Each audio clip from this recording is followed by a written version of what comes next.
24 coelhos foram libertados na natureza da Austrália durante o século XIX e, em pouco tempo, quase destruíram as bases biológicas de um continente inteiro.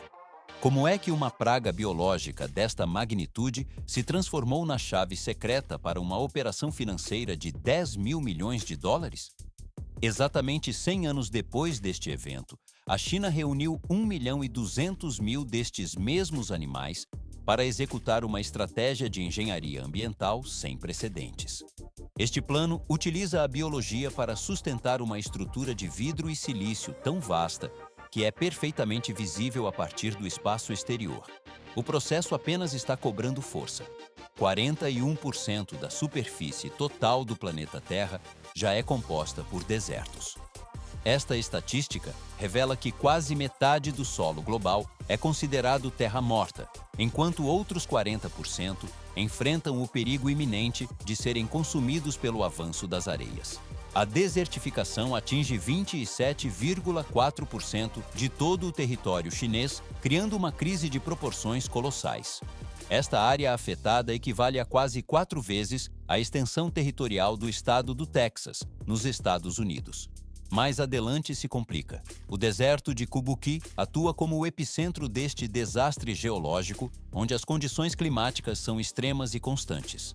Durante o período de inverno, a temperatura desce para menos 20 graus Celsius, sob o efeito de ventos que transportam partículas de areia em alta velocidade.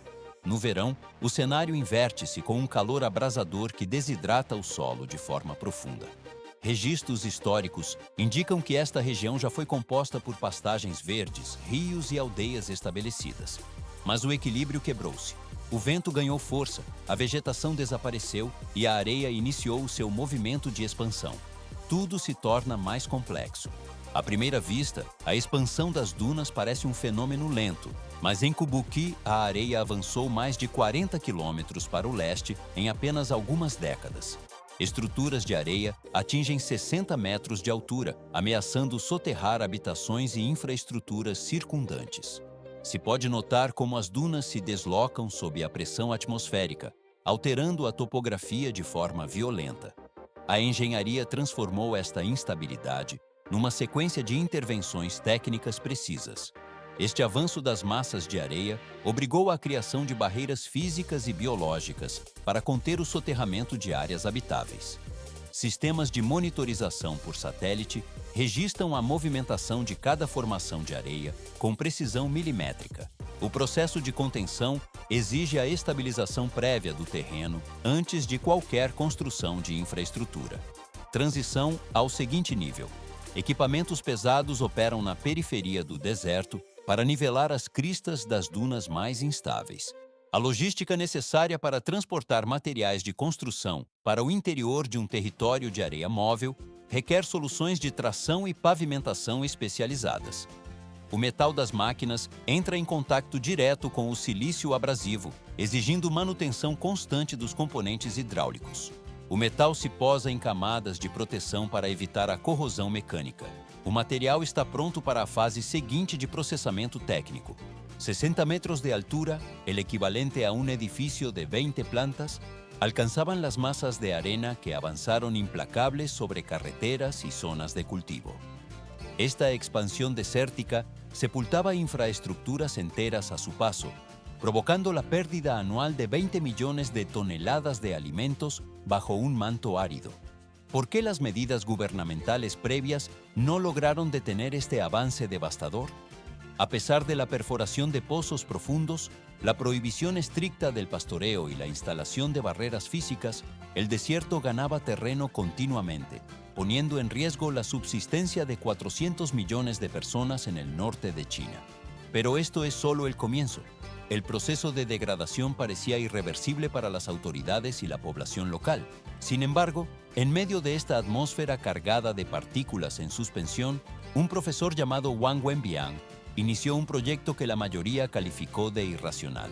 Se puede notar cómo este hombre recorría cada jornada casi 10 kilómetros en bicicleta sobre superficies arenosas para alcanzar su centro de enseñanza. No poseía grandes fortunas ni renombre científico, pero mantenía una determinación física constante frente al entorno. Más adelante se complica.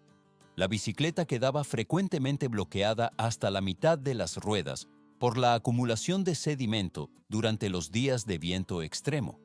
El aire cargado de polvo saturaba los pulmones del docente, quien en lugar de abandonar la zona, formuló un plan para extraer rendimiento económico de aquel terreno estéril. Fue en el año 1988 cuando, utilizando sus ahorros personales y capital obtenido mediante préstamos, comenzó la transformación técnica de la arena muerta en sustrato biológicamente activo. Transición al siguiente nivel. Su herramienta principal no consistió en maquinaria pesada de alta complejidad, sino en un recurso biológico específico, el sauce. A primera vista, la elección de un árbol parece una solución insuficiente para un desierto, pero en realidad, esta especie funciona como una pieza de ingeniería natural de alta precisión. Las estructuras radiculares de estos ejemplares no se despliegan únicamente de forma lateral por la superficie. Estas raíces penetran verticalmente en el terreno como brocas industriales, descendiendo a profundidades superiores a los 90 metros para localizar acuíferos subterráneos. El proceso solo está cobrando fuerza. Estas plantas operan como anclajes mecánicos vivos que fijan las dunas de forma permanente al subsuelo. Se ve cómo la logística para estabilizar un terreno donde la arena fluye con una dinámica similar al agua representó un desafío de ingeniería civil y ambiental. Los operarios especializados debieron realizar primero un mapeo técnico del relieve para identificar los puntos exactos donde se retenía la humedad residual. El equipo separaba gradualmente las áreas viables de las zonas de movimiento errático. Todo se vuelve más complejo. La inserción de las plantas requirió el uso de chorros de agua a alta presión que perforaban orificios profundos en el árido en cuestión de segundos. Este sistema permitía colocar las mudas jóvenes directamente en contacto con la tierra húmeda del estrato inferior, garantizando su hidratación inicial. Para neutralizar la fuerza del viento que amenazaba con arrancar la vegetación reciente, se instalaron miles de kilómetros de cercas técnicas. Estas estructuras, fabricadas con mallas reforzadas y cañas, establecieron barreras físicas que fragmentaron la energía eólica sobre la superficie del terreno. El material biológico queda así integrado en un sistema de protección diseñado para resistir las condiciones más extremas de la región. 200 millones de árboles fueron plantados por Wang y su equipo de especialistas a lo largo de un periodo de 3 décadas de labor ininterrumpida. Esta cifra monumental de ejemplares vegetales permitió la consolidación de una muralla verde diseñada específicamente para actuar como una barrera física de contención. La efectividad de esta estructura forestal es tal que ha conseguido reducir la velocidad del viento en un 90%, frenando el avance erosivo del desierto. ¿Por qué el éxito de la plantación forestal no garantizaba por sí solo la recuperación total del ecosistema? A primera vista, la reducción del viento parece la solución definitiva para detener el avance de las dunas. Pero en realidad, el suelo seguía compuesto exclusivamente por arena estéril, una materia prima carente de la estructura orgánica necesaria para sostener la vida vegetal de manera autónoma. El proceso solo está cobrando fuerza. Para transformar este polvo inerte en tierra fértil, era indispensable la integración de un motor biológico que acelerara los ciclos químicos del suelo. Wang Wenbiao introdujo entonces 1.200.000 ejemplares de conejos de la raza Rex en el corazón del desierto de Kubuki. Estos animales son reconocidos técnicamente en el sector industrial como el oro blanco debido a las propiedades únicas de su pelaje. El equipo separa gradualmente la producción para el mercado, donde cada piel alcanza un valor de $30 por su textura similar al terciopelo. Más adelante, se complica la estructura del proyecto con la integración de estos seres vivos en el ciclo de nutrientes. Se puede notar cómo la resistencia biológica de estos animales les permite soportar el frío extremo de las noches desérticas con un consumo de agua reducido al mínimo. La capacidad de reproducción de una hembra de esta especie es asombrosa, pudiendo generar entre 200 y 300 descendientes cada año. Sin embargo, El valor industrial estratégico no reside en su pelaje, sino en su capacidad de procesamiento digestivo. Todo se vuelve más complejo cuando se analiza la interacción entre los sauces plantados y la población de conejos. Los árboles proveen la sombra y el forraje necesarios, mientras que los animales actúan como reactores químicos naturales.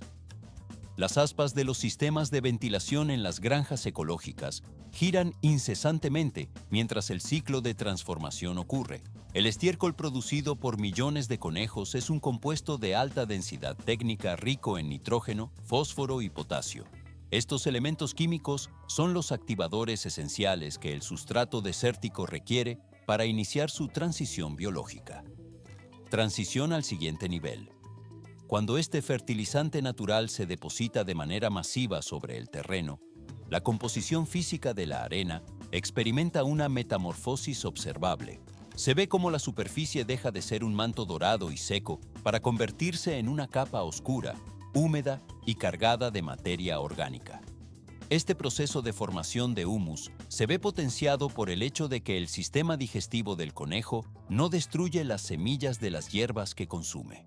De esta forma, al esparcir el estiércol, los animales funcionan como sembradoras automáticas que distribuyen nuevas especies vegetales por todo el territorio. El sistema funciona como un bucle infinito de retroalimentación positiva, donde los sauces alimentan a los animales y estos devuelven nutrientes al suelo. El proceso solo está cobrando fuerza. 5 toneladas de humus por año es la productividad que ha alcanzado cada acre de tierra bajo este sistema de gestión integrada. En un periodo de entre 3 y 5 años, una duna estéril se transforma completamente en suelo arable con capacidad de cultivo. La cámara se desliza a lo largo de estas nuevas extensiones verdes, donde antes solo existía arena en movimiento. Este avance permitió estabilizar la economía local mediante la comercialización de subproductos derivados de la cría, como la carne y las pieles. Pero esto es solo el comienzo, ya que la escala nacional del proyecto exigía una fuente de potencia mucho más contundente. 196.000 paneles solares fueron instalados para dar vida a la central de energía solar Shumma en medio de las zonas recuperadas. El desierto de Kubuki posee una radiación solar extrema que ahora se captura mediante esta infraestructura de dimensiones industriales. Los paneles no solo generan electricidad, sino que se integran en la misma lógica de protección del suelo que el resto de los componentes biológicos. El equipo monitorea constantemente la producción energética mientras las celdas fotovoltaicas cubren el horizonte. El material está listo para la siguiente fase de expansión industrial sin interrupciones. 1.500 millones de kilovatios hora de electricidad anuales. Esa es la capacidad de generación que ostenta una estructura titánica diseñada por ingenieros con la forma de un caballo gigante a galope. Esta monumental obra de ingeniería ha logrado asegurar un lugar en el libro de récords del Guinness debido a sus dimensiones. La corriente eléctrica producida de forma constante es suficiente para suministrar iluminación a los hogares de 200.000 personas. Pero esto es solo el comienzo, porque el diseño técnico resulta más brillante que la propia producción energética. A primera vista, la electricidad parece el único objetivo de la planta. Sin embargo, en el entorno hostil del desierto, donde el sol actúa como un agente de evaporación absoluta, estos extensos océanos de vidrio azul cumplen una función mecánica adicional al generar sombra. Se puede notar cómo los paneles bloquean las corrientes de aire, reduciendo la velocidad del viento en un 50% exacto. Debajo de esta infraestructura tecnológica, la temperatura desciende de manera drástica y la tasa de evaporación del suelo disminuye. El equipo monitorea cómo la hierba comienza a crecer de forma autónoma bajo la protección de los módulos solares. El proceso solo está cobrando fuerza. Para evitar que la vegetación alcance una altura excesiva que pueda derivar en riesgos de incendio, se introdujeron ovejas y gansos en el ecosistema controlado. Se ve cómo los rebaños de animales pastan debajo de los generadores, actuando como cortadores de césped biológicos, mientras los robots de vidrio procesan la radiación solar en la parte superior. Todo este complejo sistema opera en una zona que anteriormente era denominada el Mar de la Muerte por su aridez extrema. Este modelo de gestión ha logrado generar $10.000 millones en un periodo de 10 años. Más adelante se complica. ¿Por qué los animales funcionaron de manera óptima en este entorno y resultaron un desastre absoluto en otras geografías? Solo parece evidente que el éxito se repetiría en cualquier lugar con características similares.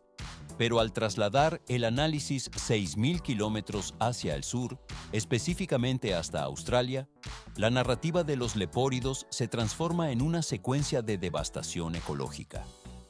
24 ejemplares de conejo fueron introducidos en el siglo XIX con el único propósito de servir para la caza deportiva. Ante la ausencia total de depredadores naturales y la falta de mecanismos de control, esos 24 individuos se multiplicaron hasta superar los 1.000 millones en tan solo 50 años. Las aspas de la destrucción biológica giraron incesantemente sobre el ecosistema local. Los animales consumieron la totalidad de la vegetación, destruyeron los sistemas radiculares de los árboles y despojaron las pastajes de su capa protectora. 2/3 de las planicies que antes eran fértiles en Australia se transformaron en extensiones desérticas e inertes debido a esta plaga.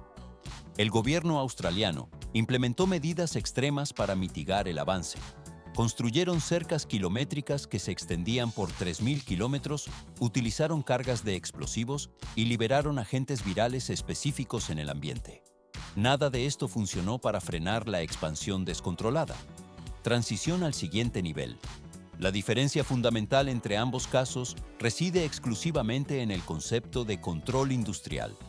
Mientras que en Australia el fenómeno se convirtió en un caos derivado de la naturaleza sin supervisión, en la región de Quebec, el proceso fue regido estrictamente por la ingeniería. El éxito del modelo radica en la integración de elementos biológicos dentro de un sistema técnico diseñado y monitorizado constantemente. El material informativo aquí expuesto cierra esta fase, demostrando la importancia de la gestión técnica sobre los recursos naturales. 1 millón de conejos de raza Rex en el territorio de China jamás han experimentado la libertad de correr por campos abiertos. Estos ejemplares habitan exclusivamente en granjas bajo un sistema de ciclo cerrado, funcionando estrictamente como operarios biológicos dentro de una infraestructura controlada.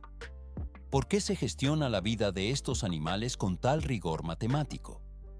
A simple vista, parece una crianza convencional, pero en realidad cada grama de alimento que consumen y cada unidad de desecho que producen se integra en una cadena industrial diseñada con precisión humana. En este entorno, el animal no es una simple mascota, sino una herramienta de alta fidelidad destinada a la fabricación de suelo fértil en áreas degradadas. El proceso solo está cobrando fuerza bajo la premisa de que la naturaleza, cuando se guía con inteligencia técnica, ofrece resultados tangibles. China no se limitó a la cría de lagomorfos, sino que estructuró un ecosistema artificial donde la gestión del suelo era el objetivo principal. Se puede notar cómo los sistemas de alimentación automatizados distribuyen raciones exactas, asegurando que la producción de abono orgánico sea constante y predecible. Décadas de intervención técnica constante permitieron que los informes oficiales registraran datos que antes se consideraban imposibles de alcanzar.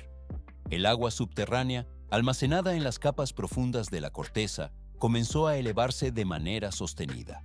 Más adelante se complica el análisis, ya que los sensores térmicos y de humedad detectaron un cambio radical en el equilibrio hídrico de la zona. 2 metros. Esa es la distancia máxima que ha subido el nivel del agua en el subsuelo de Quebec en un periodo de 20 años. Si un operario hubiera necesitado perforar un pozo en este terreno hace décadas, habría tenido que alcanzar una profundidad equivalente al doble de la necesaria en la actualidad. La presión hidrostática ha devuelto el líquido vital a niveles accesibles, y con la humedad, la biodiversidad ha retomado su lugar en el paisaje. Se ve cómo la humedad se condensa en las capas superiores del suelo, permitiendo que la vegetación nativa se asiente en una capa uniforme sobre la arena, A primera vista, el desierto parecía una barrera infranqueable, pero en realidad la ingeniería biológica permitió que la fauna regresara de forma masiva. Las poblaciones de zorros del desierto, venados salvajes y diversas aves migratorias han experimentado un crecimiento de 4 veces su volumen en comparación con los registros de 1990. Todo se vuelve más complejo al observar que más de 100 especies de plantas autóctonas que se catalogaban como extintas en la región han vuelto a brotar entre las dunas estabilizadas. Horizonte amarillo y saturado de polvo. Eso era lo único observable antes de la intervención de los sistemas de paneles solares y vegetación. Hoy la cámara se desliza a lo largo de manchas verdes y bosques cintilantes que crecen protegidos bajo la sombra de la infraestructura energética. El proyecto no solo logró detener el avance de la desertificación, sino que ejecutó una reversión temporal del daño ambiental, logrando el secuestro de 1.850.000 toneladas de dióxido de carbono de la atmósfera. El proceso solo está cobrando fuerza, demostrando que la tecnología puede actuar como un sumidero de carbono eficiente. 100% de efectividad demostró el modelo de gestión aplicado por un profesor que utilizó sauces, paneles de vidrio y la cría masiva de conejos. Esta combinación técnica evidenció que no existen territorios muertos, sino administraciones deficientes de los recursos naturales disponibles. Transición al siguiente nivel. Lo que representaba una amenaza de colapso ambiental se ha transformado en una industria verde que genera miles de millones de beneficios económicos anuales. Las aspas de los sistemas de ventilación y los paneles fotovoltaicos giran e interceptan la radiación, convirtiendo el sol implacable en energía útil para el desarrollo futuro. Si la ingeniería ha sido capaz de convertir un desierto estéril en un oasis de alta tecnología, se plantea la cuestión de qué otros desafíos globales esperan una solución basada en la industria de precisión. Este es el verdadero impacto de la intervención humana organizada. 70 buques de gran calado han tomado posición en el horizonte del mar Báltico, formando una armada industrial coordinada. El equipo separa gradualmente las zonas de trabajo mientras los navíos mantienen su posición mediante sistemas de posicionamiento global. No se trata de un despliegue bélico, sino de una operación de reconstrucción masiva sobre el lecho marino. El material se marcha más allá por la cadena de procesamiento técnico, cerrando esta fase de transformación ambiental. 10.000 millones de euros se hunden deliberadamente hacia el fondo del mar para financiar una de las misiones más ambiciosas de la ingeniería moderna. El objetivo es establecer la conexión submarina más extensa del planeta, uniendo Alemania y Dinamarca a través de una estructura sin precedentes. No se trata de un túnel convencional, sino de una operación técnica extrema, donde los ingenieros deben sumergir bloques de hormigón con un peso superior al de un crucero de lujo. ¿Por qué se requiere una precisión de milímetros en la oscuridad absoluta del lecho oceánico para posicionar estas piezas? A primera vista, el fondo marino parece un entorno imposible para tales tolerancias. Sin embargo, cualquier desviación mínima comprometería la integridad estructural de toda la red de transporte bajo el mar Báltico. La geografía del norte de Europa define la magnitud del desafío técnico que enfrentan los especialistas. En un extremo se encuentra la isla alemana de Fehmarn y, en el opuesto, Lolland, que ostenta el título de la cuarta isla más grande del territorio danés. Entre ambas localizaciones se extiende una franja de agua traicionera que actualmente actúa como una barrera natural para el flujo constante de mercancías. Pero esto es solo el comienzo. El método actual para cruzar esta distancia depende exclusivamente de los servicios de transbordadores, un sistema que se vuelve ineficiente ante la creciente demanda logística de la región. Se puede notar cómo el movimiento de los barcos se detiene por completo cuando las tormentas del Báltico golpean la zona con fuerza. El proceso de transporte de bienes entre Escandinavia y el centro de Europa se congela durante horas, convirtiendo un trayecto de 45 minutos en una espera indefinida. Los transbordadores deben atracar, cargar y navegar a velocidades reducidas, lo que genera un cuello de botella logístico que afecta a miles de toneladas de carga diariamente. Esta vulnerabilidad climática fue el motor que impulsó la búsqueda de una solución permanente desde la década de 1990. Más adelante se complica la toma de decisiones técnicas ante las condiciones ambientales extremas. Los ingenieros y gobernantes evaluaron inicialmente la construcción de un puente estallado de 12 millas de longitud que se elevaría sobre las olas. El diseño original contemplaba 4 pilares gigantescos emergiendo del mar hasta alcanzar los 919 pies de altura. Estas estructuras serían más altas que la mayoría de los rascacielos más famosos del mundo, diseñadas para permitir el paso de buques oceánicos de gran calado por debajo de sus vanos. Todo se vuelve más complejo cuando la empresa responsable, Fehmarn AS, analizó la viabilidad de semejante monstruo de acero. En el año 2010, emitieron una declaración oficial que alteró el curso del proyecto de infraestructura más grande del continente. La construcción del puente fue declarada oficialmente como demasiado complicada debido a los riesgos estructurales inasumibles. Mantener la estabilidad de una estructura de tal altura frente a los vientos laterales del Báltico significaba llevar la tecnología humana hasta el límite de la ruptura física.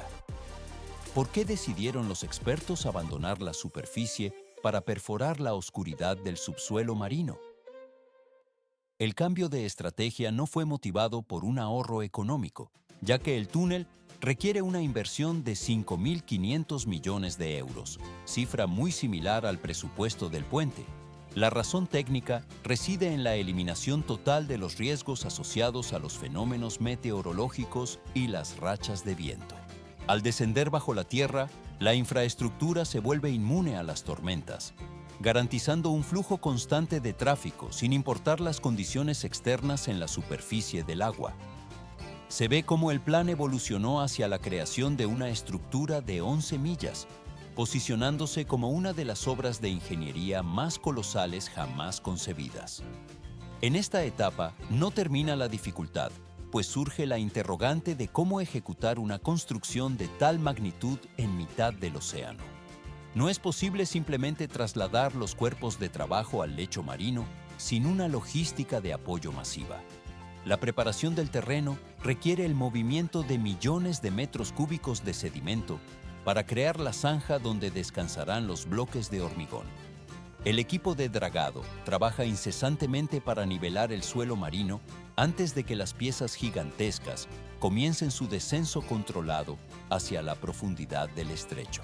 Desde aquí la transformación se mueve hacia la siguiente fase de procesamiento, donde el hormigón y el acero comenzarán a dar forma definitiva a la vía de comunicación. El material abandona la fase de planificación para entrar en una etapa de ejecución técnica rigurosa. El flujo del proyecto continúa hacia la consolidación de esta conexión estratégica para el continente europeo. 11.000 metros cuadrados. Esa es la extensión exacta que abarca la planta de producción en Hotbyhavn, Dinamarca. ¿Por qué construir una infraestructura de tal magnitud en lugar de utilizar instalaciones ya existentes en el continente? La escala de este proyecto es tan extrema que cualquier sistema de logística tradicional colapsaría de inmediato, obligando a los ingenieros a edificar una ciudad industrial temporal desde sus cimientos para evitar el desastre operativo. Los trabajos preparatorios arrancaron en el año 2019 con un propósito definido. La solución radical consistió en crear una planta que hoy ostenta el título de la fábrica de túneles más grande de todo el planeta. Se puede notar cómo 6 líneas de producción masivas operan sin interrupción alguna, funcionando día y noche para cumplir con los plazos establecidos. Pero esto es solo el comienzo. Una instalación de este calibre requiere un suministro constante y voraz de insumos. Por esta razón, la empresa Fehmarn AS tomó la decisión de construir un puerto marítimo completo partiendo de cero absoluto. Este puerto no tiene funciones recreativas ni comerciales para pasajeros, sino que fue diseñado específicamente para procesar volúmenes masivos de materia prima de forma continua. Navios de gran calado descargan cargamentos de piedra, arena, grava y acero directamente en las dársenas. Se ve cómo el equipo gestiona hasta 80.000 toneladas de materiales cada semana, una cifra que imposibilita el transporte terrestre. Mover tal cantidad de peso por carretera requeriría un ejército de camiones que bloquearía por completo las arterias viales de Europa, haciendo del mar la única vía de acceso viable. El proceso solo está cobrando fuerza. Alrededor del núcleo productivo se erigieron oficinas y alojamientos especializados para los trabajadores.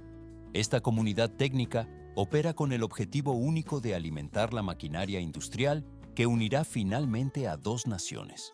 A primera vista, la construcción de un túnel parece un proceso de excavación subterránea convencional, pero en realidad, el método aplicado aquí es radicalmente distinto.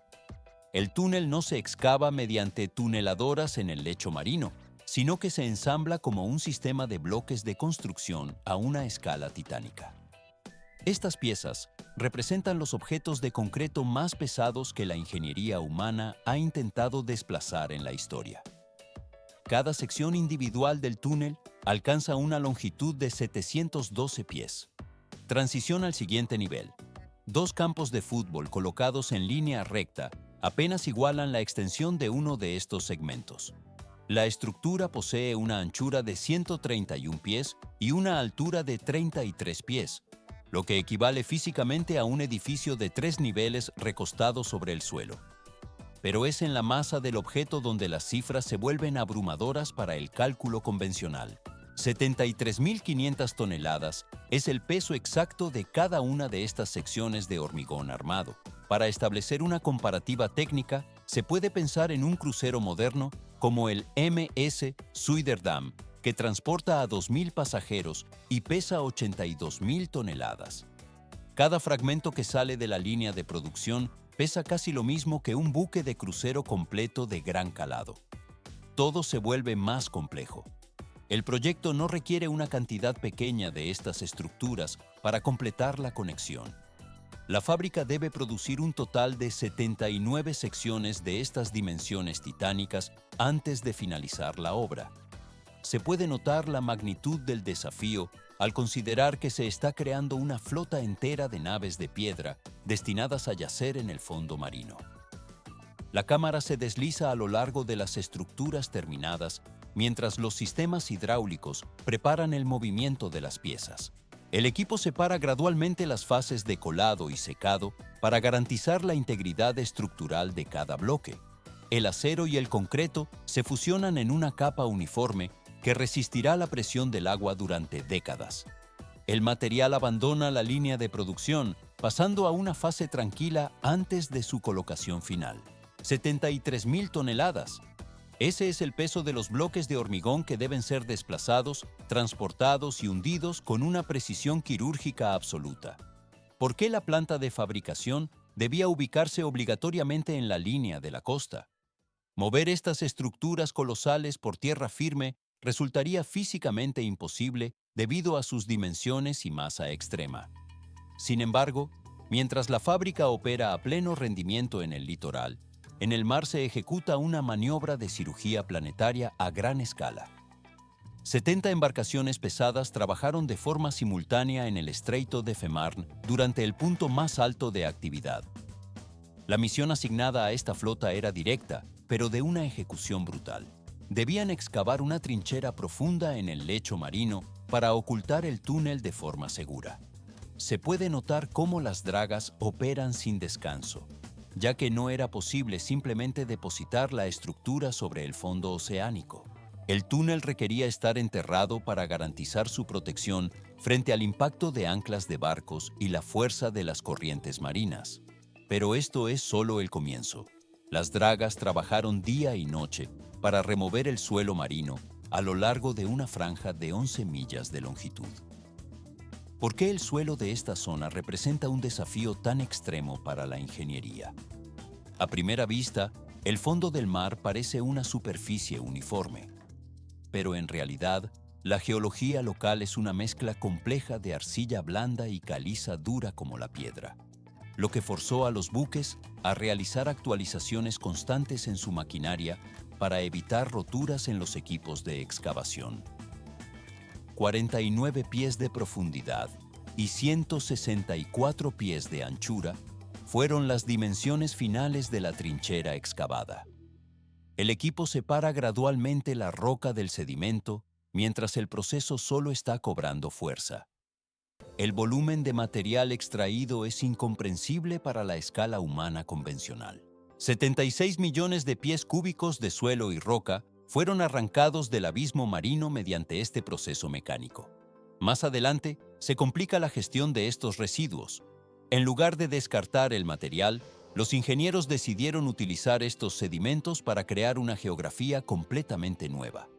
El suelo se transportó hacia la costa, dando lugar a 741 acres de nueva tierra firme. Se ve cómo el material se posa en una capa uniforme, transformando zonas que antes eran agua en playas y áreas naturales protegidas. El desecho de la excavación se convirtió así en el activo más valioso de la costa. 10.000 millones de euros es la cifra que se pone en riesgo durante la etapa de mayor tensión de todo el proyecto, la inmersión. Con la trinchera finalizada y las secciones de hormigón saliendo de la planta, el proceso iniciará formalmente a partir del año 2025. Para movilizar estos bloques de 73.000 toneladas, se emplean pontones sumergibles especiales que se acoplan lateralmente a la sección de concreto. Una flota de remolcadores arrastra lentamente al gigante hacia mar abierto, posicionándolo con exactitud milimétrica sobre la cavidad oscura de la trinchera. Todo se vuelve más complejo durante el descenso controlado hacia el fondo. El sumergimiento no es un proceso automático ni dejado al azar. 22 personas forman el equipo de élite que monitorea cada centímetro de la bajada desde una sala de control situada a bordo de los pontones. Estos especialistas operan guinches conectados a cables de acero, que en su totalidad suman más de 124 millas de longitud. La cámara se desliza a lo largo de los cabrestantes mientras el equipo gradualmente regula la tensión de cada línea. Tanques de lastre internos comienzan a llenarse de agua para forzar al bloque de concreto a descender al abismo. En esta etapa no termina el desafío, pues el sistema debe luchar contra las leyes de la física que empujan la estructura hacia la superficie. La fundición de hormigón se sumerge centímetro a centímetro mientras el agua desplaza el aire en los compartimentos técnicos. El flujo de trabajo garantiza que la sección se asiente en su posición definitiva sin desviaciones laterales. El material se desplaza hacia su lugar final en el lecho marino de forma controlada. 40 metros de profundidad bajo la superficie marina es el entorno donde se desarrolla la fase más crítica del sellado estructural. En esta oscuridad absoluta, la presión hidrostática intenta de forma constante forzar la entrada del aire hacia el interior de las secciones del túnel. ¿Por qué resulta tan vital mantener una precisión milimétrica durante el acoplamiento de estos bloques de hormigón? A primera vista, las dimensiones colosales de las piezas sugerirían un margen de error más amplio, pero la realidad técnica es distinta. Cada segmento debe encajar con su predecesor con una desviación máxima de solo 0,5 pulgadas, una distancia equivalente a media pulgada, para garantizar la integridad de la estructura. El proceso solo está cobrando fuerza. Cámaras subacuáticas de alta resolución y sistemas de sonar de barrido lateral guían el movimiento de las piezas en el lecho marino. Se ve cómo las estructuras se aproximan lentamente hasta que las juntas de caucho de dimensiones gigantescas entran en contacto para sellar la unión de forma definitiva. Estas protecciones elásticas han sido diseñadas para resistir la corrosión y la presión esmagadora del mar durante un periodo de 120 años. Transportar e instalar una sola de estas secciones se convierte en una maratona técnica de 40 horas ininterrumpidas de ejecución precisa. Todo se vuelve más complejo tras el acoplamiento. Capas de arena y piedra se vierten sobre la estructura para cubrir el túnel, ocultándolo de forma permanente de la vista humana bajo el suelo oceánico. Pero esta construcción de magnitud global no se desarrolla sin generar impactos profundos en el entorno natural. El proyecto ha tenido que enfrentar tanto la inestabilidad climática como la resistencia de organizaciones ambientales debido a la biodiversidad del fondo marino. Se puede notar que el lecho no es un desierto inerte, sino un ecosistema saturado de vida donde recifes antiguos se interponen en la trayectoria de las dragas. Más adelante se complica la situación legal y ecológica. En el año 2020 se reveló que hábitats vitales para las especies locales sufrirían una destrucción inevitable, contradiciendo los informes iniciales que aseguraban la seguridad de los recifes. Un tribunal ordenó la detención temporal de las obras para evaluar los daños, pero la maquinaria industrial retomó su actividad tras levantarse las restricciones legales. Esta decisión técnica y política condenó un total de 23 acres de recifes naturales a la desaparición bajo el sedimento. Como medida de mitigación, la entidad FEMERN AS se comprometió a la construcción de 105 acres de nuevos recifes artificiales. El equipo busca así compensar la deuda ecológica mediante la creación de estructuras que fomenten la recolonización biológica. Transición al siguiente nivel de complejidad, el factor socioeconómico. El sistema actual de ferries realiza 315 viajes cada semana y constituye la base económica de numerosas familias de la región. Existe un riesgo latente de que estos empleos desaparezcan de forma total una vez que el túnel sea inaugurado y absorba el flujo de transporte. A este panorama se suma una complicación estructural que no fue prevista durante las fases iniciales de planificación. La antigua puente de Fehmarn Sound, operativa desde el año 1958, representa un cuello de botella crítico para la infraestructura moderna. Esta reliquia de la Guerra Fría oculta cámaras secretas en sus pilares destinadas al alojamiento de explosivos en caso de una incursión militar enemiga. Sin embargo, su estado de conservación actual es deficiente y las pruebas de carga técnica han demostrado su incapacidad para soportar el tráfico pesado que emergerá del nuevo túnel gigante. Se puede notar cómo la estructura se degrada, convirtiéndose en un embudo logístico desastroso para la conexión con Alemania. El proceso solo está cobrando fuerza con la planificación de una nueva infraestructura complementaria. La solución técnica requiere una inversión financiera adicional para la construcción de un túnel secundario de menor envergadura. Esta nueva galería subterránea tendrá una longitud de aproximadamente 1,5 kilómetros y funcionará como el reemplazo necesario para la vieja estructura de la puente. El diseño contempla que este segundo túnel utilice la misma franja de paso que la nueva puente proyectada, optimizando el espacio y la logística de transporte. De este modo, la cadena de ingeniería asegura que el flujo de vehículos y mercancías no se detenga ante las limitaciones de las construcciones obsoletas. El material y la maquinaria se desplazan ahora hacia esta nueva fase de transformación del paisaje. Así el proyecto alcanza el estándar de integración necesario para su operatividad futura. El procesamiento posterior de estas infraestructuras complementarias solo reforzará su calidad y la durabilidad de la red de transporte internacional. 714 millones de euros adicionales se destinan exclusivamente a la construcción de una infraestructura paralela que funciona como una obra dentro de la propia obra, utilizando la misma ingeniería avanzada que el proyecto principal. ¿Por qué motivo se decide invertir la suma de 10.000 millones de euros y desplazar montañas de tierra de tales dimensiones? A primera vista, la escala del gasto parece desproporcionada para una conexión geográfica. Sin embargo, la razón fundamental reside en la velocidad y la integración total de los territorios, optimizando cada segundo del tránsito internacional. El túnel de Fehmarn Belt representa una revolución temporal sin precedentes en la región. Actualmente, el cruce entre Rugby Haven y Fehmarn requiere una travesía de 45 minutos en transbordador, a lo que debe sumarse el tiempo de espera en los muelles.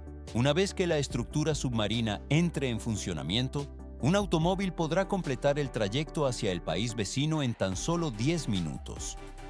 Se puede notar cómo el equipo de ingeniería ha diseñado cada tramo para eliminar las barreras físicas que antes separaban ambas naciones.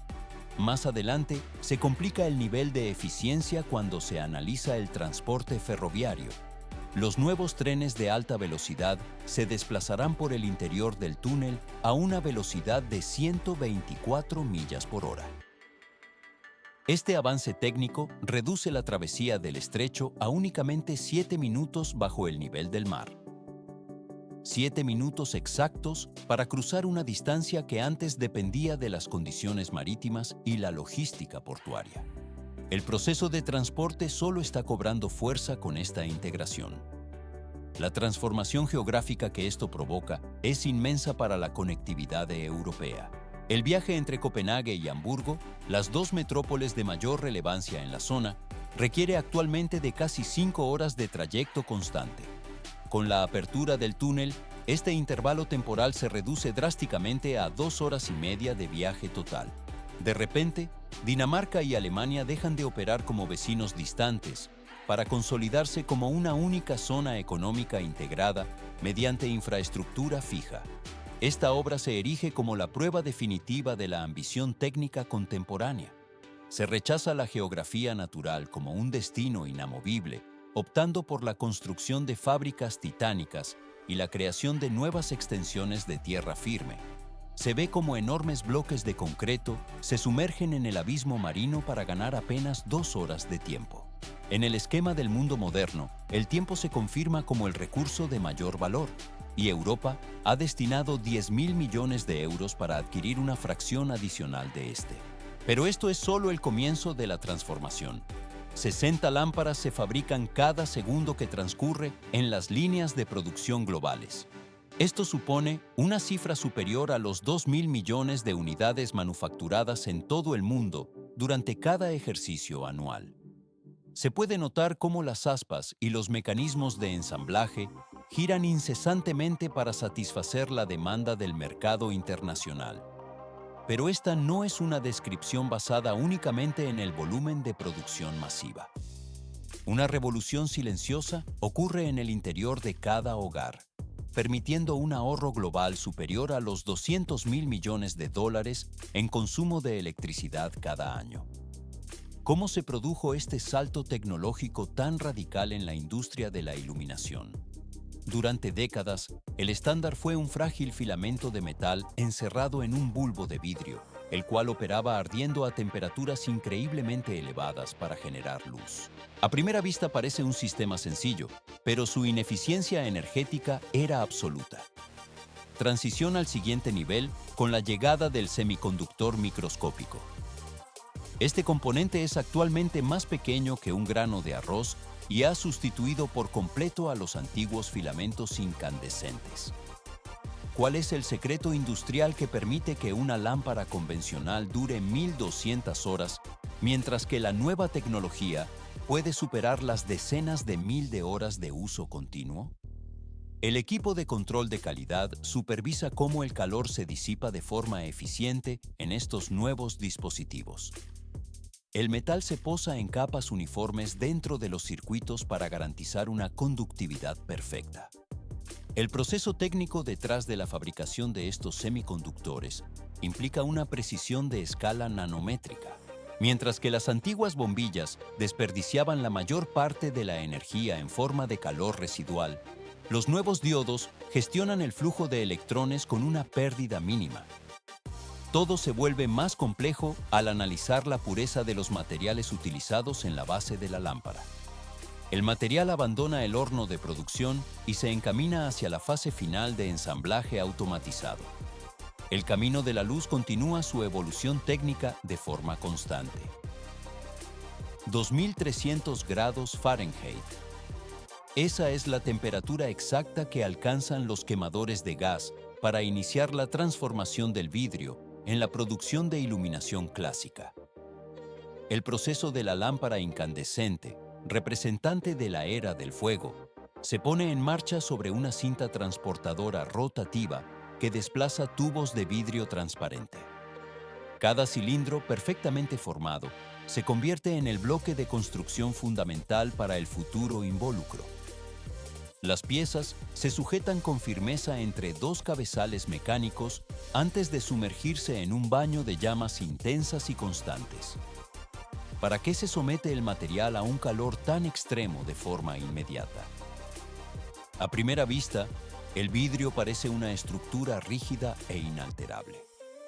Pero al alcanzar los 2300 grados, la estructura física cambia por completo y el material se vuelve suave y flexible, adquiriendo una viscosidad similar a la de la miel. Bajo esta condición, la rotación continua permite que el borde del tubo se expanda hacia afuera, moldeando el gargalo distintivo que servirá de punto de unión con la base metálica. Pero esto es solo el comienzo. Se puede notar cómo, en el instante preciso en que el vidrio alcanza su máxima maleabilidad, una serie de brazos robóticos intervienen con una coordinación mecánica absoluta. El equipo inserta un tubo de exhaustón extremadamente fino directamente en el centro del gargalo recién formado. Aunque este pequeño canal de vidrio pueda parecer un componente menor, representa la pieza más crítica de toda la ingeniería del diseño. Funciona como la única puerta de entrada y salida técnica que permitirá, en fases posteriores, la creación del vacío necesario dentro de la bombilla. Al mismo tiempo, el sistema automatizado fija dos hilos de cobre delgados en lados opuestos de la estructura. Estos filamentos metálicos actuarán como los conductores eléctricos principales, estableciendo la ruta que llevará la energía hacia el centro del dispositivo. Todo se vuelve más complejo. El conjunto completo avanza hacia una nueva serie de estaciones térmicas, donde las llamas alcanzan temperaturas todavía más elevadas que las iniciales. El calor es suficiente para provocar una fusión superficial del vidrio, logrando que éste se selle de forma hermética y permanente alrededor de las piezas metálicas insertadas.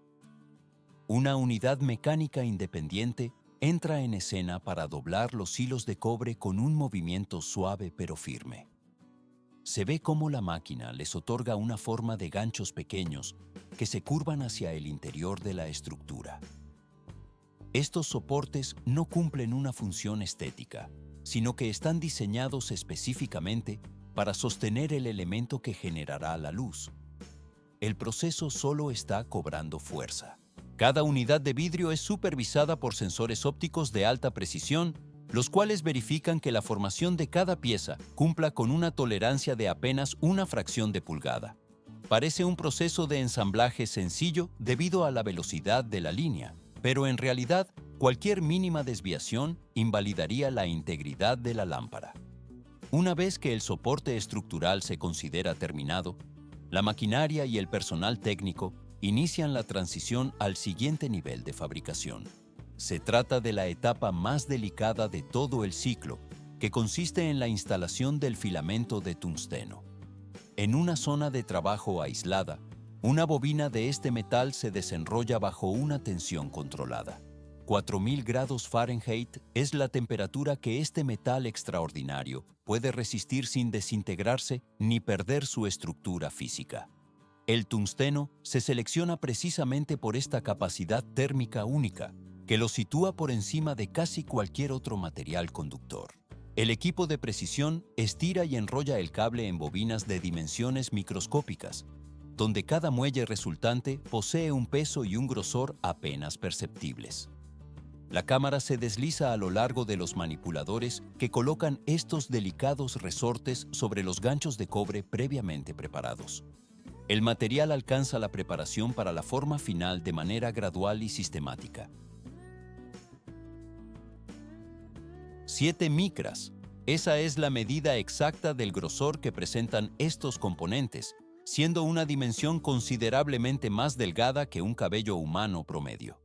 Utilizando pinzas magnéticas de alta precisión, un brazo automatizado ejecuta una operación de una delicadeza extrema sobre la línea de montaje. ¿Por qué se requiere un nivel de precisión tan absoluto al manipular estos elementos de tungsteno? El dispositivo captura una de estas espirales y conecta ambos extremos a los minúsculos ganchos de cobre que ya se encuentran fijados en el interior del cuello de vidrio, garantizando que el filamento sea el núcleo funcional de la pieza. Una vez asegurado el contacto, una serie de sensores electrónicos verifican si el tungsteno posee la tensión necesaria para operar sin fallos estructurales. Si el filamento queda demasiado holgado, vibrará de forma errática hasta fracturarse bajo el estrés mecánico. Por el contrario, si se instala con una tensión excesiva, el material simplemente estallará al expandirse por el intenso calor térmico generado. El equilibrio debe ser perfecto para asegurar la viabilidad del componente. Se puede notar cómo, antes del proceso de sellado, todo el conjunto de alambres recibe un revestimiento mediante una fina capa de solución de circonio. Pero esto es solo el comienzo. Esta película protectora, totalmente invisible al ojo, actúa como un sistema de defensa contra agentes externos. La presencia del circonio previene los daños producidos por la humedad residual y ralentiza drásticamente la oxidación del metal. Esto permite prolongar la vida útil del filamento cuando comience a operar en su entorno definitivo de gas inerte. Con el núcleo interno ya posicionado, llega el momento de realizar el cierre del envoltorio exterior.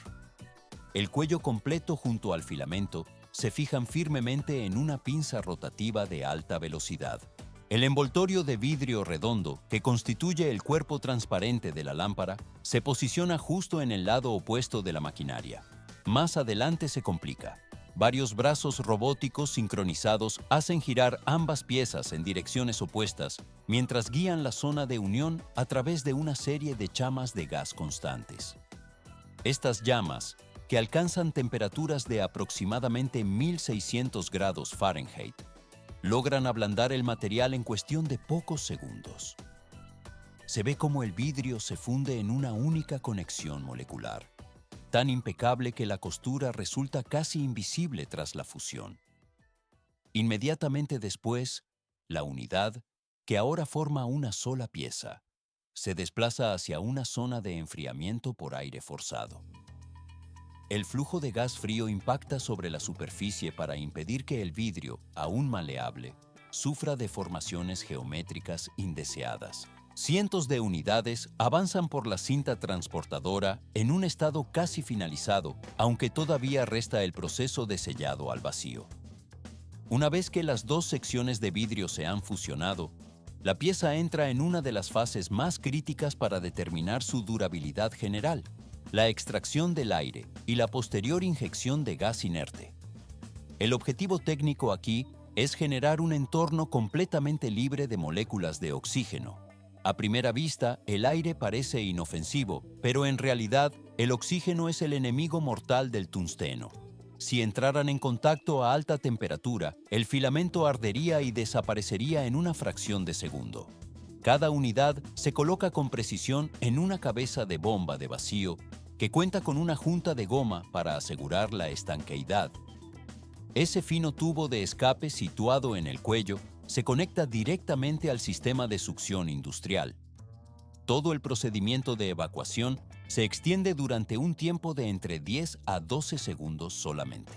El equipo busca alcanzar un vacío casi absoluto para eliminar cualquier rastro de humedad o partículas de oxígeno atrapadas. Y esto no es el límite.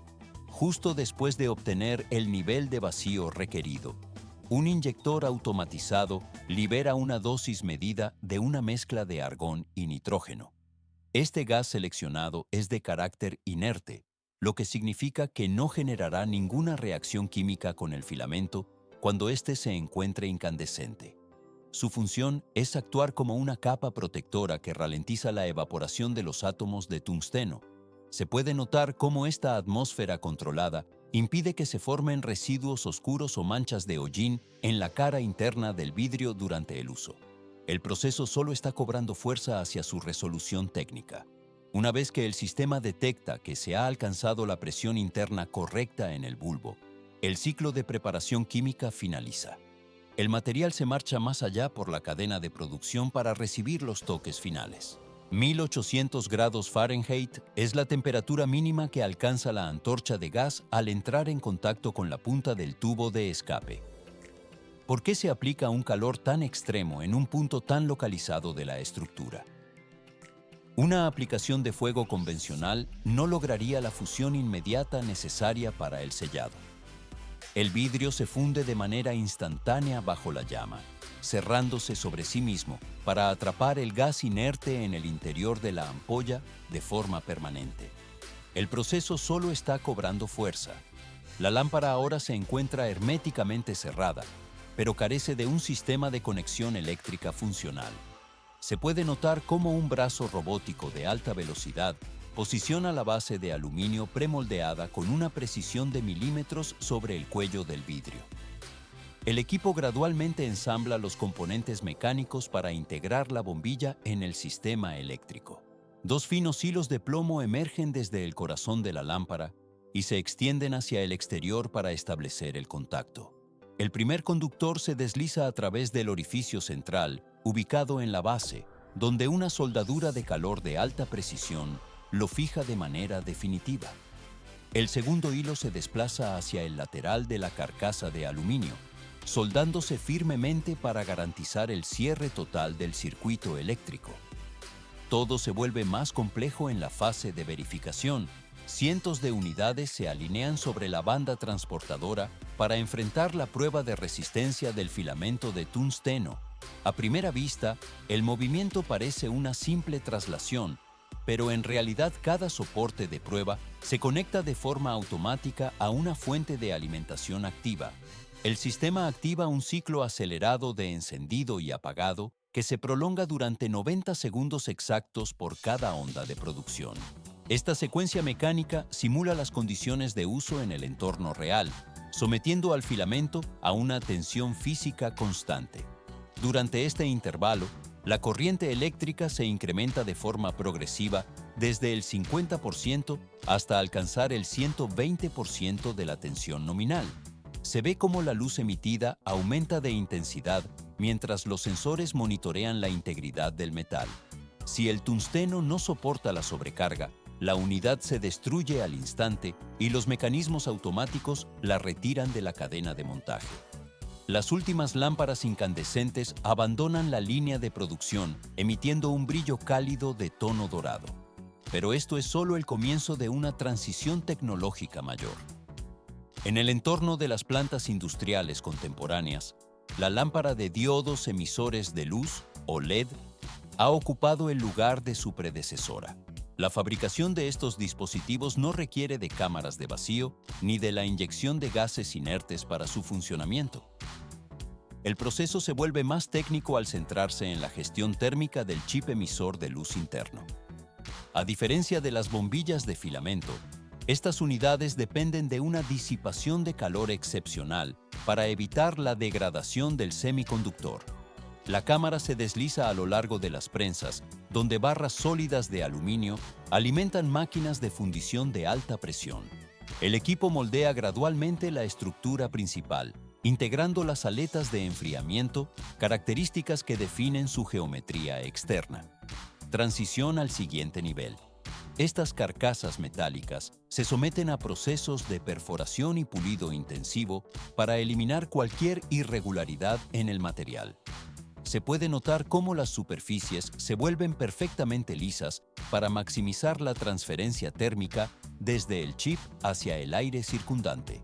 El material alcanza así la preparación necesaria para asegurar la durabilidad del componente electrónico. El procesamiento posterior solo reforzará su calidad y durabilidad en la etapa de ensamblaje final. Una capa de pintura electrostática se aplica sobre la superficie metálica con el objetivo primordial de prevenir la oxidación y la degradación del material. ¿Por qué es necesario fabricar el difusor en una línea de producción completamente independiente? A primera vista, la estructura de la lámpara parece un bloque único, pero el difusor requiere un entorno libre de contaminantes para mantener sus propiedades ópticas. Esta cubierta en forma de cúpula, fabricada a partir de plástico policarbonato, cumple la función técnica de suavizar y distribuir la luz de manera uniforme en todas las direcciones. El proceso de creación del difusor inicia cuando minúsculos gránulos de plástico transparente son vertidos en un embudo de alimentación. El equipo transporta gradualmente este material hacia una cámara de calentamiento, que alcanza temperaturas cercanas a los 500 grados Fahrenheit. En apenas unos segundos, el policarbonato se funde por completo y es inyectado con fuerza en moldes metálicos de alta precisión. La presión de inyección se mantiene de forma constante en torno a las 2.000 libras por pulgada cuadrada para asegurar que el plástico líquido ocupe cada contorno del molde, sin atrapar burbujas de aire en su interior. Pero esto es solo el comienzo. Durante los siguientes 20 a 30 segundos, un sistema de enfriamiento forzado estabiliza la estructura molecular del plástico. Se puede notar cómo el material recupera su rigidez mientras se preserva la claridad cristalina de la cúpula. El proceso solo está cobrando fuerza. Dentro del área de montaje de componentes, cientos de placas de circuito blancas y redondas se desplazan con un movimiento firme a lo largo de la cinta transportadora. Cada una de estas piezas metálicas espera recibir las sementes de luz que conformarán el sistema de iluminación. La operación arranca con la impresión de una capa milimétrica de pasta de soldadura sobre la superficie de la placa. Este compuesto químico actúa como un adhesivo técnico, diseñado específicamente para mantener los chips de diodos emisores de luz en su posición exacta. Más adelante se complica. Momentos después, la máquina de montaje de tecnología de montaje superficial, conocida como SMT, inicia su ciclo de operación rápida. Se ve cómo el brazo robótico succiona y posiciona decenas de chips en cada segundo de trabajo ininterrumpido. Estos componentes son más pequeños que un grano de arroz, lo que exige una colocación milimétrica en los puntos designados de la placa. La precisión de este movimiento es tal que la margen de error se mide en apenas unas pocas milésimas de pulgada. Transición al siguiente nivel. Una vez que la totalidad de los chips han sido posicionados, las placas de circuito ingresan en un horno de reflujo industrial. En el interior de esta cámara, el calor controlado funde la pasta de soldadura de forma homogénea para ligar permanentemente los chips al circuito impreso. Este choque térmico calculado crea conexiones electrónicas de alta resistencia y estabilidad estructural. Al finalizar este recorrido por el horno, las placas emergen brillando con decenas de puntos de luz perfectamente alineados, quedando listas para ser integradas en la carcasa del disipador de calor. Tras completar el ensamblaje de las placas de circuito, estas se trasladan hacia el área de montaje manual. En esta etapa no termina la exigencia técnica, ya que es el punto donde la destreza y precisión humana adquieren una relevancia fundamental en la cadena. Aquí, los técnicos especializados proceden con la instalación del controlador de potencia. El equipo coloca este componente, encargado de permitir que el diodo opere de forma estable, incluso ante fluctuaciones imprevistas en el voltaje eléctrico de la red. Todo se vuelve más complejo. Con el uso de un soldador de alta precisión, el técnico establece la conexión de los hilos de alimentación entre la placa de luces y el controlador. Se puede notar cómo el metal se posa en una capa uniforme, garantizando que cada junta de soldadura permanezca brillante, sólida y libre de impurezas. El controlador se introduce posteriormente dentro de la cavidad principal del cuerpo de la lámpara y se fija mecánicamente para evitar desplazamientos. Finalmente se incorpora el casquillo, que corresponde a la base de rosca estándar conocida como E26. Los conductores eléctricos provenientes del controlador se sueldan a los puntos de contacto del casquillo mediante una aplicación de calor rápida y estrictamente controlada. Todo el conjunto se conecta de forma inmediata para realizar un test de encendido instantáneo que verifica la integridad del sistema. El flujo de energía activa los componentes de manera sincronizada y la lámpara emite su primera señal lumínica. La fase de ensamblaje concluye con esta verificación técnica, permitiendo que el producto avance hacia el proceso de embalaje. 90 milímetros de diâmetro costumam ser a medida padrão das cúpulas de policarbonato que agora se posicionam para o fechamento hermético da lâmpada LED.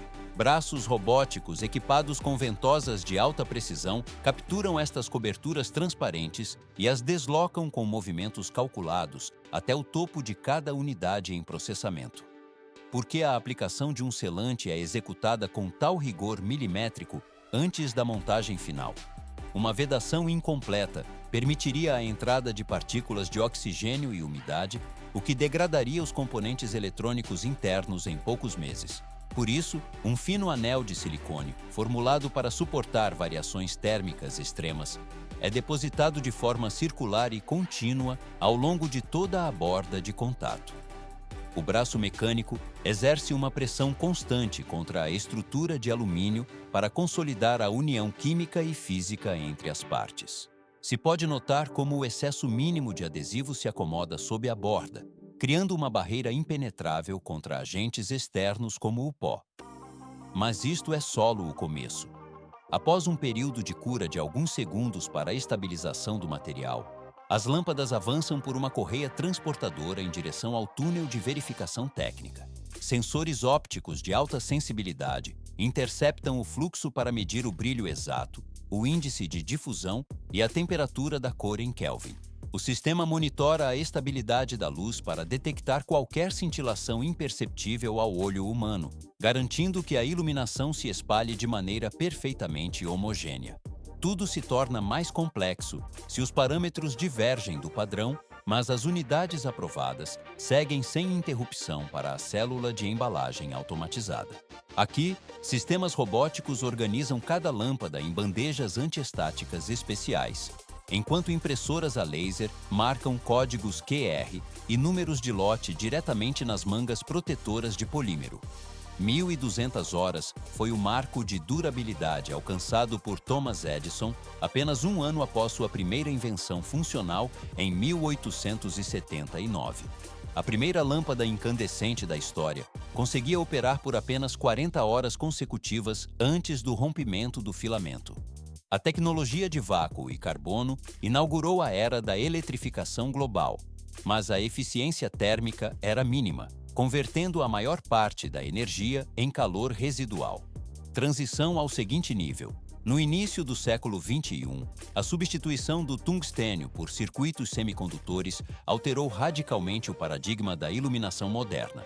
200 mil milhões de dólares em economia de energia são gerados anualmente por essa migração tecnológica para o estado sólido. Este valor financeiro corresponde à produção energética total de centenas de centrais térmicas que deixam de operar apenas para suprir iluminação ineficiente. A câmera se desliza ao longo da linha de produção, onde chips de LED menores que grãos de areia substituem os antigos bulbos de vidro de grandes dimensões. A jornada desses dispositivos comprova a capacidade técnica de converter energia em fluxo luminoso com resistência mecânica superior. Dezenas de milhares de horas compõem agora a vida útil desses semicondutores, superando amplamente as limitações físicas dos antigos sistemas de filamento. A cada 2 ou 5 anos, a obsolescência tecnológica motiva a substituição de computadores pessoais e dispositivos móveis em escala global. Parece um processo simples de descarte de máquinas antigas e veículos em fim de vida útil, mas, em realidade, esses objetos acumulam uma concentração crítica de recursos minerais. Dezenas de metais preciosos estão embutidos em placas de circuito e componentes estruturais que, muitas vezes, terminam em depósitos de sucata. Estes materiais foram extraídos da crosta terrestre através de operações de engenharia que demandaram volumes massivos de suor e energia industrial. 700 mil milhões de dólares é o volume financeiro movimentado por uma indústria global dedicada exclusivamente à recuperação desses insumos metálicos. O que à primeira vista parece um cemitério de resíduos industriais, funciona, na verdade, como um berçário tecnológico para a reinserção de recursos na cadeia produtiva. Dentro de instalações colossais, os metais não são descartados, mas submetidos a processos de purificação para o seu renascimento industrial. O equipamento separa gradualmente cada liga metálica para que o ciclo de transformação recomece com a mesma precisão da fundição original. O material abandona a fase de descarte, passando a uma fase tranquila de reprocessamento técnico. 400 millones de toneladas de mineral de hierro es la cantidad exacta que el planeta deja de extraer anualmente gracias al reciclaje sistemático. ¿Cómo logra la industria desarticular una montaña caótica de acero retorcido, plástico y cables de cobre para obtener un metal con la misma pureza que el material virgen? A simple vista, el proceso requiere temperaturas de miles de grados para romper los enlaces moleculares de los desechos. Pero antes de alcanzar ese calor extremo, la transformación depende de una infraestructura logística de una complejidad estratégica superior a cualquier mina convencional. El patio de recolección de metales opera como el primer eslabón de esta cadena. Se puede notar cómo las grúas de gran tonelaje separan piezas entre nubes de polvo y el sonido del acero crujiendo bajo la presión de las pinzas. Pero esto es solo el comienzo. Lo que parece un simple depósito de chatarra es, en realidad, una mina urbana del siglo XXI diseñada bajo criterios de eficiencia máxima. Esta red global de almacenamiento genera un ahorro de cientos de miles de millones de dólares en gastos operativos de minería y transporte. El proceso solo está cobrando fuerza. La alta tecnología entra en escena desde el primer contacto con la carga, donde la precisión física es la prioridad absoluta. Camiones de dimensiones masivas, encargados de transportar los residuos industriales de la sociedad, deben detenerse obligatoriamente sobre balanzas electrónicas con capacidad para 60 toneladas. Cada kilo de material que ingresa al recinto se registra minuciosamente en sistemas digitales. En los centros de procesamiento más avanzados, la tecnología de identificación por radiofrecuencia, conocida como RFID, rastrea cada lote de forma individual. Más adelante se complica. Esta monitorización no es un exceso de celo, sino una medida técnica vital para evitar que metales de alto valor como el aluminio, el níquel o el cobre se extravíen entre la masa de acero. El alcance de estas operaciones es estrictamente internacional. Países con alto desarrollo industrial como Japón, Alemania y Corea del Sur consideran estas instalaciones piezas fundamentales para el comercio global de materias primas secundarias. Entre el 30 y el 40% de todo el flujo mundial de metal reciclado atraviesa los océanos en buques cargueros de gran calado. Solo desde los Estados Unidos se exportan decenas de millones de toneladas de chatarra de acero para alimentar los hornos de inducción en India, Turquía y Vietnam. Todo se vuelve más complejo. 2 toneladas de dióxido de carbono es el volumen de emisiones que se evita por cada tonelada de chatarra recuperada con éxito. Se ve cómo la maquinaria pesada organiza los materiales, creando la primera línea de defensa de la economía circular.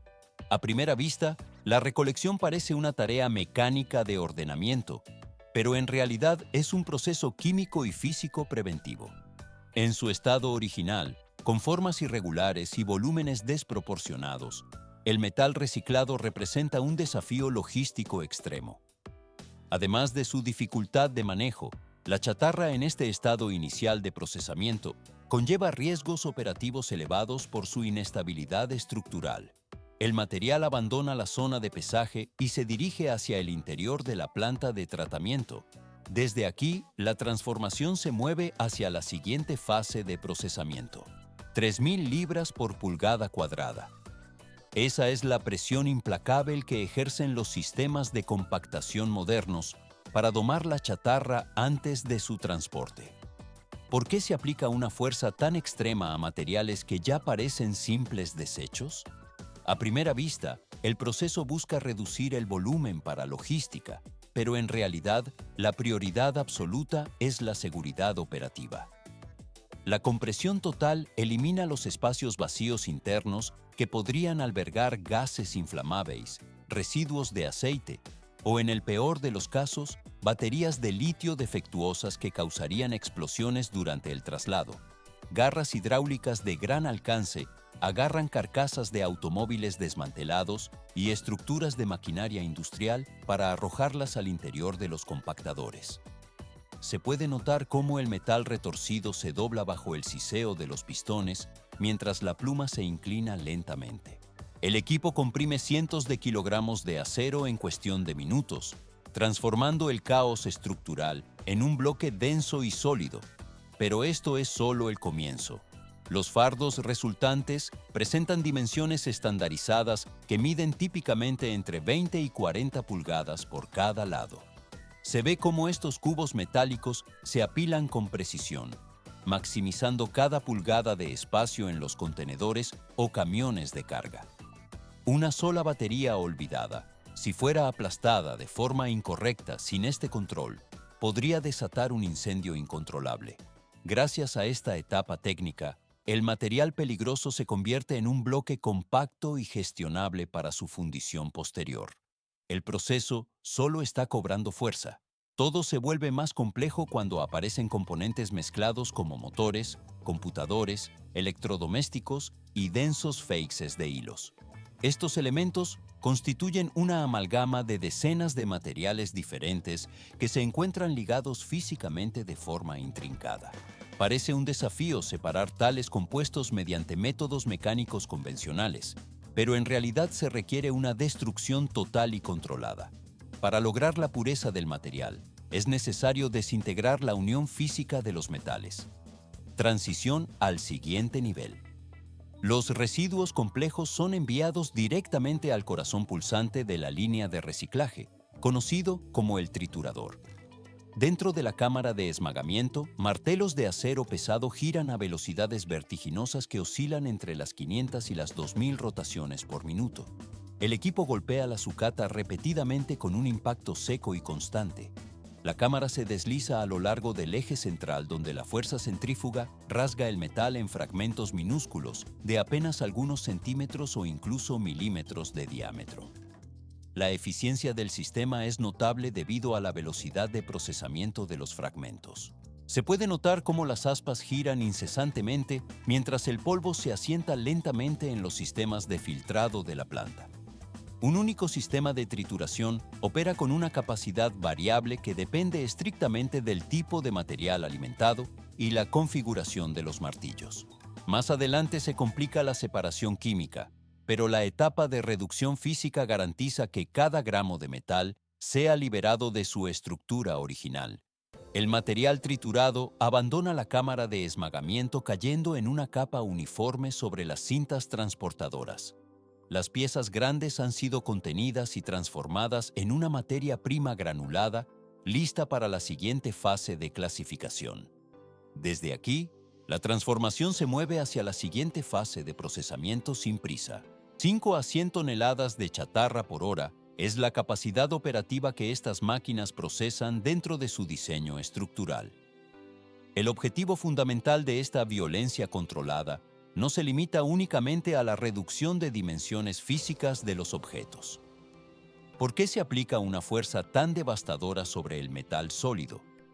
El impacto busca romper los enlaces físicos que mantienen unidos los componentes complejos, pues esta presión mecánica es la que finalmente libera los materiales valiosos de sus estructuras originales. Se puede notar cómo la fuerza centrífuga y los impactos secos separan los hilos de cobre de su aislamiento plástico de manera definitiva. Pero esto es solo el comienzo. La potencia desatada racha los núcleos de acero situados dentro de los motores eléctricos y desprende el cobre y el estaño de las placas de circuito impreso con precisión mecánica. El equipo transforma lo que antes era un motor completo en una pila de sus componentes químicos básicos totalmente desarticulados. Ahora que los materiales se encuentran físicamente libres y sin ataduras, empieza la verdadera ingeniería de clasificación técnica. Más adelante se complica. El flujo mezclado de fragmentos resultantes es transportado de forma continua sobre una cinta de caucho reforzada. Surge entonces un desafío logístico: la separación del acero frente al aluminio y del cobre frente a los residuos plásticos. El primer paso consiste en la aplicación de fuerza bruta magnética mediante sistemas industriales de gran escala. Se ve como un imán de alta potencia, configurado generalmente como un tambor rotativo, se encuentra suspendido sobre la trayectoria de la cinta transportadora. El dispositivo genera un campo magnético intenso y constante de manera ininterrumpida. El proceso solo está cobrando fuerza. Inmediatamente, todas las piezas ferrosas, incluyendo fragmentos de hierro y virutas de acero, son arrancadas del flujo principal de materiales. Se puede notar cómo estas partículas son literalmente succionadas hacia arriba, venciendo la fuerza de la gravedad, para ser desviadas hacia un contenedor de recolección independiente. El resto de los elementos, compuestos por metales no ferrosos como el aluminio y el cobre, junto a los no metales como el plástico y la goma, continúan su trayecto lineal. A primera vista, la separación magnética parece resolver el problema, pero en realidad, las máquinas no poseen la capacidad de detección absoluta para cada contaminante. Todo se vuelve más complejo. Aquí es donde las exigencias operativas aumentan y el filtro más preciso de toda la cadena entra en acción: el ser humano. Bajo una iluminación artificial intensa que elimina cualquier sombra, los trabajadores operan en líneas de triaje con sus ojos entrenados y manos de reacción rápida. Realizan una labor que ningún sensor automatizado consigue ejecutar con tanta adaptabilidad ante formas irregulares. Buscan activamente aquello que posee el potencial de comprometer la integridad de toda la fundición posterior. Y esto no es el límite. Una sola aleación metálica mezclada de forma incorrecta podría contaminar un lote industrial completo de manera irreversible. Los operarios identifican baterías dañadas que pasaron desapercibidas por los sistemas automáticos o piezas electrónicas contaminadas con restos de grasa y lubricantes. Un único error de detección en esta etapa puede representar pérdidas de decenas de miles de dólares y la ruina de toneladas de metal puro. Este filtro humano final constituye la garantía técnica de que únicamente el material con mayor grado de limpieza prosigue su camino. Transición al siguiente nivel. Después de superar esta doble verificación de alta rigurosidad, la chatarra se encuentra limpia y clasificada estrictamente por tipo de material. El metal está ahora preparado para su renacimiento industrial, donde deberá enfrentar la acción directa del fuego en los centros de fundición. Dependiendo de la naturaleza química del material, la carga se envía hacia unidades de calor con tecnologías diferenciadas. El acero y el hierro fundido se dirigen específicamente hacia los hornos de arco eléctrico de alta potencia. Por otro lado, el aluminio, el cobre y el zinc son procesados en hornos de inducción para su transformación líquida. El flujo fundido se marcha más allá por la cadena de producción. 1370 grados. Celsius es la temperatura extrema que alcanzan los hornos gigantes durante la fase de fundición. ¿Por qué se eleva el calor hasta los 2500 grados Fahrenheit en el interior de estas estructuras? A primera vista, este nivel térmico parece destinado únicamente a derretir el metal sólido, pero en realidad el objetivo principal es el refinamiento absoluto de la materia prima. El calor transforma el material en un lago uniforme de metal líquido brillante donde cada átomo se reorganiza bajo una supervisión técnica constante. Sistemas de agitación mecánica mueven el metal fundido de forma incesante para garantizar que la composición química sea perfectamente homogénea en todo el volumen del baño. Se puede notar cómo las impurezas más leves, denominadas escoria, flotan hacia la superficie creando una costra que debe ser eliminada. El equipo separa gradualmente esta capa mediante el uso de brazos robóticos automatizados o mediante la intervención manual de operarios equipados con trajes especiales de protección térmica. Más adelante se complica, ya que la purificación exige una precisión química milimétrica. Los operadores introducen agentes de refino específicos, como el silicio o el manganeso, siguiendo una receta técnica estrictamente predefinida. Estos aditivos determinan directamente la fuerza estructural y la futura resistencia a la corrosión del nuevo metal resultante. El proceso solo está cobrando fuerza, mientras los sistemas de filtración de múltiples estadios capturan cada partícula de polvo y los humos generados. Esta tecnología no solo minimiza las emisiones al entorno, sino que permite la recuperación de subproductos valiosos como el plomo, el estaño y el zinc. El metal se encuentra ahora en su estado más puro, purificado y listo en su forma líquida tras el intenso tratamiento térmico. Pero esto es solo el comienzo de la transformación física hacia un producto final. La ingeniería industrial divide el flujo de trabajo en dos rutas tecnológicas principales que dependen exclusivamente de la naturaleza del metal procesado. Transición al siguiente nivel. El camino del acero se define mediante el método del lingotamiento continuo, que representa el estándar de producción en masa. El acero fundido se vierte de manera constante y controlada en un molde de cobre que recibe un enfriamiento intensivo con agua circulante. Se ve cómo el metal comienza a solidificarse desde el exterior hacia el interior, generando una costra sólida perimetral mientras el núcleo permanece en estado líquido. Esta fita de acero semisólida es arrastrada hacia abajo por una serie de rodillos de guía que soportan la estructura mientras se completa la solidificación total. El resultado son formas largas y continuas que incluyen tarugos, placas planas, cuadrados o bloques destinados al forjamiento posterior.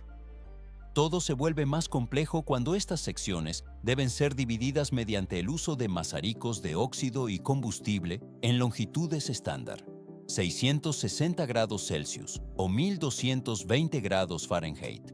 Es el punto de fusión significativamente más bajo que caracteriza al camino del aluminio. Debido a su altísima conductividad térmica, el enfriamiento de este metal debe ser monitoreado y controlado con una meticulosidad absoluta. A diferencia del acero, el aluminio suele verterse en moldes fabricados en hierro fundido o acero que cuentan con sistemas de agua de refrigeración interna.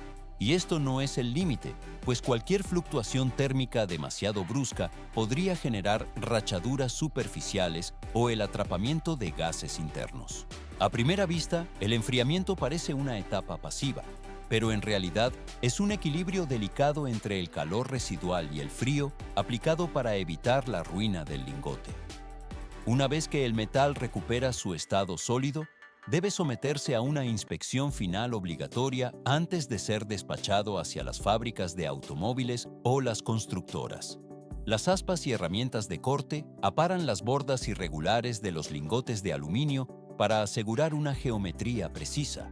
Se puede notar cómo cada pieza se somete a un examen visual riguroso, destinado a detectar la presencia de microfisuras casi imperceptibles. Finalmente, el material debe recibir protección contra la oxidación, que actúa como su principal enemigo natural durante el almacenamiento y transporte. Los lingotes o bobinas terminadas se envuelven cuidadosamente en papel especial para preservar la integridad de su superficie.